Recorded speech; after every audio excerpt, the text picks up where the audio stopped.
Hey guys, Ben here and welcome back to another video. Today I am super excited to talk about this surprise crossover that just happened last night on Titans. So if you do go on to enjoy the video, please be sure to leave a like and a comment and subscribe and turn on notifications so you don't miss any future DCTV videos later this year. So we knew this crossover was coming up on Titans. So this is season 4 episode 9 of Titans, titled Dude, Where's My Gar? Obviously this is an episode about Gar, Beast Boy. I'm sure a lot of you guys do watch Titans, and if you're up to date, you know what's going on. I'm going to be honest with you guys, I am not caught up with Titans, so I'm not going to go into the ins and outs of the story. I'm going to be breaking down the crossover multiverse part of this episode, and this truly shocked me. Like, I knew Stargirl was going to show up, and I was expecting that. However, I was not expecting to see many of these other major Arrowverse and DCEU crossovers that happen in this episode. I'll leave a link in the description below. For those of you who aren't watching Titans right now and just want to watch a clip, there are some clips online. Go ahead and watch this, then come back to this video. We're going to be breaking it all down. So let's go ahead and get into this. So this whole episode is pretty much exclusively about Beast Boy, and so if we skip forward to the bit that I'm going to be breaking down, he goes into what they call the Red. It's a sort of force that connects all animal life in this universe and others. That's what is said to Beast Boy when he's actually there. I have to say the CGI looks amazing, the colors are great, that contrast between the red and the green and everything like that. So he's there, he's kind of just soaking it up, and all of a sudden, out of nowhere, a flash of lightning shows up, and you're like, what the hell is going on here? Well, it's in fact none other than Grant Gustin's Flash from the Arrowverse, who is zipping around Gar, aka Beast Boy, inside the Red. And so this was a complete surprise to me. I don't know if they reported on this before, but seeing Grant Gustin's Flash show up, and at first it's just him zipping around with lightning, and you're like, okay, this is definitely a speedster. But then it cuts to another shot, and you see this kind of gap within the Red, and a picture starts to form. And in this picture is none other than Grant Gustin's Flash. You get to see his boots, and it's in slow motion. It looks really good. Obviously, you can question why he is seeing this, but it's, as the person said before, it's a force that connects all universes and all animal life, and humans are animals too. And so for some reason, Grant Gustin's Flash has somehow broken the barriers between the two places, and so that's why you have the lightning going around. And as you see Grant Gustin's boots as he's running, it pans up to a shot of him. And seeing him on Titans was just absolutely amazing. Obviously, we did see a crossover very briefly in Crisis on Infinite Earths, where we saw the Titans show up on one of the different Earths. That was a new Earth formed after Crisis. So they have been canon for a long time, but just seeing Grant Gustin's Flash show up, seeing his face actually in a Titans episode, especially when the Arrowverse is supposedly ending, it's just amazing for fans. And so this got me super hyped about the Arrowverse, and it just really goes to show the impact that these shows have had, and the fact that, you know, just showing up on another show is so big, and everyone's been freaking out about it online. And so as the Flash runs off, you get to see him run into the distance. His lightning actually courses through and breaks through the barrier, and it hits Beast Boy, who is propelled out of the Red and into another universe. And so obviously that was not something that we were expecting, not something that he was expecting, but I like that interactivity between what he's seeing. It's not just him watching something or viewing something from the Red, but instead it's actually him getting knocked around by these different forces, these powerful forces throughout the universe and many other universes. So I love that you're seeing this literal interpretation of the multiverse, and he's kind of stuck in between. And so when he's zapped by Barry's lightning, Beast Boy finds himself at a school, and this school is very familiar to those of you guys who have watched Stargirl, because he shows up out of nowhere in Blue Valley. That's on Stargirl's Earth. That is where Stargirl is based. You get to see Brett Basinger's Stargirl show up and meet Beast Boy. This was amazing, and as I said, this was something that we were expecting, but it's extremely nice to see this crossover actually happening, and it's so great to see them face to face.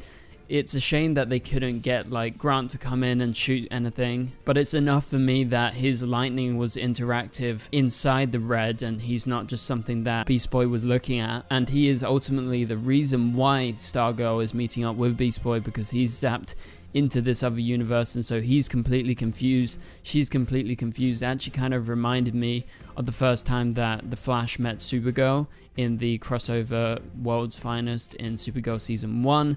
And so yeah, it's very awkward between them, but it's just so nice to see them together, see Stargirl back. Obviously Stargirl has been cancelled, and so we always knew this would be the last time that we see her. It's bittersweet, but it's amazing to see her, and so she's there and she's trying to figure out what's going on, and nothing really massive happens. I don't know if you guys were expecting anything massive, but I think it's huge in itself that they are crossing over, and the fact that they are confirming they do in fact exist in the same multiverse and you can still cross over. Obviously we've seen very little multiverse travel since Crisis on Infinite Earth, so it's led fans to question, like, can you actually cross from Stargirl's Earth to the Titans Earth or the Doom Patrol Earth? But this confirms there is still a way, and through his sheer will and his power, somehow he's able to get back to the red and he's able to get out of Blue Valley.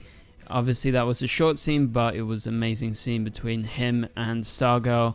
And we go back and we see Beast Boy take a glimpse of Swamp Thing, who appears out of nowhere. This is a very exciting cameo. Lots of people love Swamp Thing, and it's a shame that it didn't go on much longer, but yeah, this was awesome. And just generally, this looked amazing visually. Like, you saw these Earths in the background, and it's a proper great representation of the multiverse and the fact that there's all this cosmic energy going around and we're not quite sure exactly what's going on, but you can make out that he's in this other realm, and it's a realm between these Earths and these different universes, and it connects it all. And so I love what we saw here. And then out of nowhere you hear Shazam, and you get to see Zachary Levi's Shazam actually crossing over with Titans, so that is a huge deal. That is Shazam confirmed to be in the same universe, same as all the other DC characters in the DCU. I don't know if this connects to James Gunn's future DCU, but at least it connects to the DCEU, the main universe that we've had over the last like 5 years or so. Nothing much more to analyze in terms of Shazam, but it was just great seeing him there. The fact that they represented all these different parts of DC, the fact that you had the Arrowverse with the Flash and Stargirl, and then you had the DCU with Shazam and obviously Titans with Beast Boy, and at the end of the episode you have another crossover as well. But the next person that Beast Boy sees is in fact Grant Morrison himself, the comic book creator, who many of you guys will definitely know. He is a major architect of DC and many of the stories, and so it's very fitting to see him show up as a cameo in this episode. You can see that he is drawing something and it looks like circles, so presumably that is representation of the multiverse. The reason that Grant Morrison is showing up here is because he's a major comic book creator. He's linked to Doom Patrol and many other comics, but I think most importantly he did the multiversity, and in this episode he says, "I can see you, do you see me?" And I think that's just a reference to the fact that, you know, he sees the whole multiverse and he created this new kind of multiverse and the setup of what we are exploring here and what we've explored over the last however many years since the Arrowverse was born and when the multiverse became a thing. And I think it just goes to show, you know, how much we owe to Grant Morrison and those creators. So that was a great cameo. And then the next cameo we had was a funny inside joke, and that's because you see Beast Boy in Teen Titans Go just playing on a TV, and it just appears out of nowhere. Obviously it's nothing of too much significance, and the final things that you hear is actually not like a physical cameo but a audio cameo, and that's some voices including the Joker. I believe that is Cesar Romero's Joker from Batman 66, the TV show and the film, so that was really cool. I think I heard Dr. Fate in the background, don't know what version, if it was Pierce Brosnan or not, but also I think I heard Jonathan Kent in the background, that being Clark's dad, not Clark's son in Superman and Lois. And then at the very end of the episode, you have a Doom Patrol Titans crossover with Cyborg showing up as Gar drops out of nowhere and he's completely wiped out. So there you have it. That is what happened in this week's episode of Titans. It was a crazy episode, and this was definitely the highlight. I can't believe what they did. I think their representation of the multiverse was amazing. It really looked great visually, and I think the way that they connected everything was amazing, especially starting out with the Flash and the Flash's lightning zapping him and putting him into another universe just makes complete sense, because the Flash has always been the biggest show in terms of the multiverse and dealing with the consequences. And so he shows up in Blue Valley in Stargirl's Earth, and Stargirl meets him. Obviously it was just a small scene, but it was an amazing scene to see them side by side, actually face to face. And then after he's able to get out of Stargirl's Earth and he goes back to the Red, and that's where you get the cameo of Shazam and Grant Morrison and Teen Titans Go, and then the voices. So I really appreciate what they did and the fact that they took the time out to do this. As a DC fan and as a fan of the multiverse and what they've done, I think it's been a shame in the last few years that we haven't really got so much into it. I think that's just a repercussion of the restrictions that we had because of the pandemic. So it's great to see this as Titans is ending, as Doom Patrol is ending, as Stargirl has ended, as the Flash has ended. Seeing them all reunite one more time in one big final episode is just super exciting. And what's more exciting is next week's episode of The Flash, we're going to have the return of none other than Stephen Amell as Green Arrow in The Flash. It's going to be amazing, so stick around guys. I'm going to be making lots of videos as we lead up to next Wednesday and beyond. So thank you once again for watching. Please be sure to leave a like and a comment. It really helps out the channel. Also subscribe and turn on notifications so you don't miss any future DCTV videos. And for now, you can click on the top right corner of the screen to watch my latest video, and I will catch you guys later. Goodbye.